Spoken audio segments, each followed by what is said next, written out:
Hello दोस्तों। हमने अभी कुछ दिन पहले आपको जो टाटा ग्रुप की स्टोरी बताई थी उसमें सर रतन टाटा के एक किस्से का जिक्र किया था जिसमें वो फोर्ड द्वारा किए गए अपने अपमान का बदला लेते हैं। उस वीडियो में हमें बहुत कमेंट्स आए इस किस्से को लेकर, तो आज हम इस टॉपिक पर आपके लिए एक डिटेल वीडियो लेकर आए हैं कि आखिर फोर्ड ने कैसे सर रतन टाटा की इंसल्ट करी थी और फिर रतन टाटा ने अपने अपमान का बदला कैसे लिया फोर्ड से।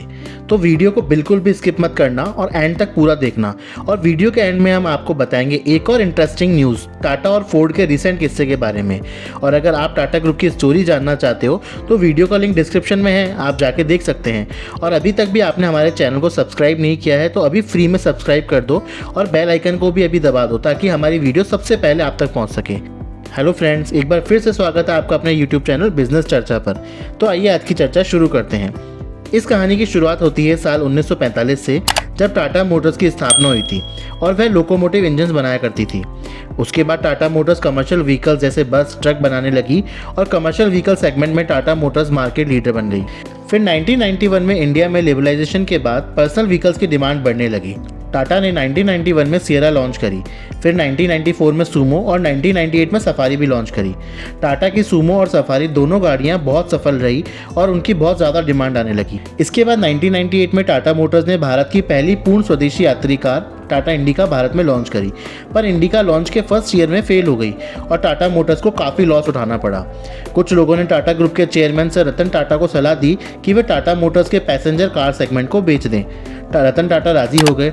इस सेगमेंट को खरीदने के लिए अमेरिका की कंपनी फोर्ड मोटर्स ने इंटरेस्ट दिखाया और रतन टाटा को अपने हेडक्वार्टर्स बुलाया।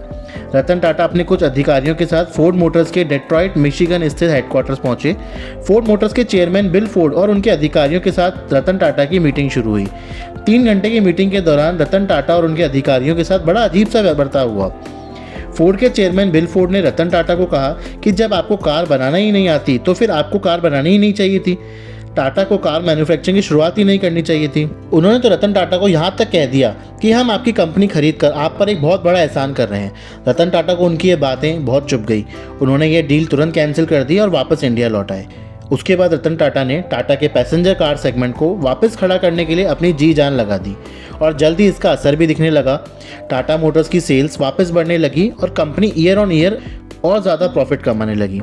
इसके बाद आया साल 2007, जब फोर्ड को अपनी 100 सालों का सबसे बड़ा नुकसान उठाना पड़ा।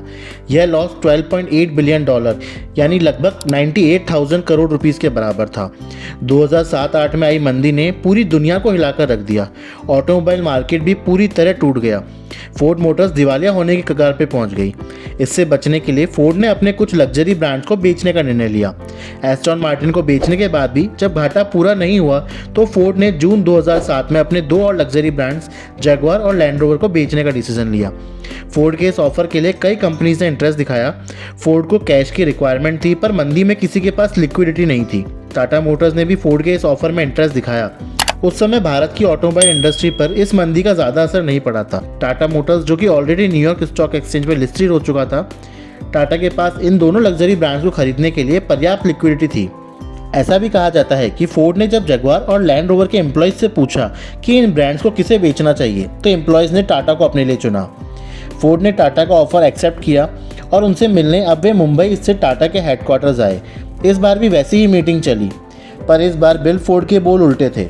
उन्होंने कहा कि आप हमारे पर यह 2 ब्रांड्स खरीद कर बहुत बड़ा एहसान कर रहे हैं और बदले में रतन टाटा बस मुस्कुरा दिए। इस तरह टाटा ने डूबते हुए फोर्ड को बचा लिया।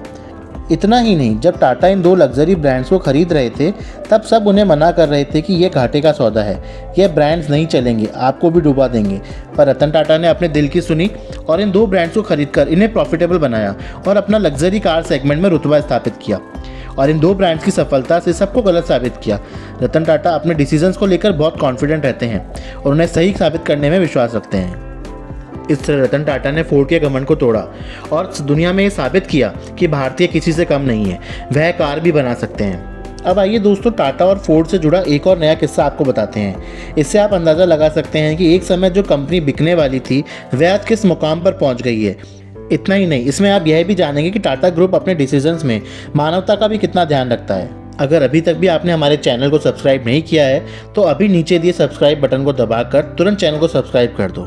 दोस्तों, सबको ऐसा लगता है कि जो किस्सा 1999 में शुरू हुआ था वह 2008 में ख़त्म हो गया, पर ऐसा नहीं है। यह किस्सा शुरू होने के 23 साल बाद 2022 में भी जारी था। दरअसल सितंबर 2021 में फोर्ड ने भारत में अपने ऑपरेशंस बंद कर दिए।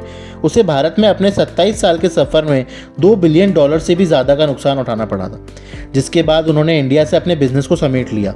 उन्होंने अपने कस्टमर्स के लिए आने वाले 10 सालों तक भी उन्हें सर्विसेज देने का प्रॉमिस किया। बिजनेस बंद कर देने के बाद उन्होंने गुजरात के सानंद स्थित अपने मैन्युफैक्चरिंग प्लांट को बेचने का डिसीजन लिया, जिसे खरीदने के लिए सबसे पहले टाटा ग्रुप आगे आया और फोर्ड ने अपना वह प्लांट टाटा को 725 करोड़ रुपए में साल 2022 में बेच दिया। फोर्ड यहाँ से अपने एक्सपोर्ट बिजनेस के लिए पार्ट्स मैन्युफैक्चरिंग जारी रखेगा। इसके लिए वह टाटा से इस प्लांट का एक छोटा सा हिस्सा लीज पर लेगा। फोर्ड का प्लांट बंद कर देने से उसमें काम करने वाले लगभग 3000 डायरेक्ट और 20,000 इनडायरेक्ट एम्प्लॉयज़ पर नौकरी का खतरा मंडरा रहा था। पर टाटा ने इस प्लांट को खरीदने के बाद उनकी यह परेशानी दूर कर दी। टाटा ने एश्योर किया कि वह इस प्लांट में उन्हीं एम्प्लॉयज़ को हायर करेगा जो पहले से ही इस प्लांट में फोर्ड के लिए काम कर रहे थे। इस तरह टाटा ने अपनी उदारता दिखाते हुए वहाँ के एम्प्लॉयज़ को बेरोजगार होने से बचा लिया। टाटा की गाड़ियों की डिमांड ईयर ऑन ईयर बढ़ती जा रही है। टाटा के ईवी व्हीकल्स की डिमांड इतनी ज़्यादा है कि टाटा उसे अपने करंट मैन्युफैक्चरिंग यूनिट से पूरा नहीं कर पा रहा था। अब वह फोर्ड के इस प्लांट से अपने ईवी बिजनेस को नेक्स्ट लेवल पर ले जाएगा। फोर्ड के इस प्लांट का अधिग्रहण टाटा की subsidiary company Tata passenger electric mobility limited ने किया है।